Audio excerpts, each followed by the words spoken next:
தேவனுடைய வார்த்தைக்கு துதிகன மகிமை உண்டாததாக. அட என்னடா பண்றேன்னு கேக்குறீங்களா?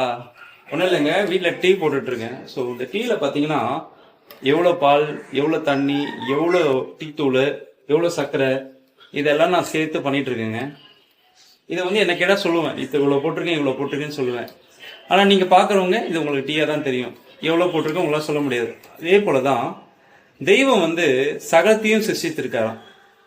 இந்த வானங்கள், நட்சத்திரங்கள், சூரியன்கள், சூரியன், சந்திரன், வானமண்டலங்கள், பூலோகங்கள், பூமியில என்னென்ன தாவரங்கள், என்னென்ன மிருகங்கள், அது எதற்காக, அதே மாதிரி சமுத்திரம் மச்சங்கள், இது மாதிரி காரியங்கள் எல்லாம் நம்ம படைக்கலைங்க, நமக்கு தெரியாது. ஆனா தெய்வத்துக்கு தெரியும்.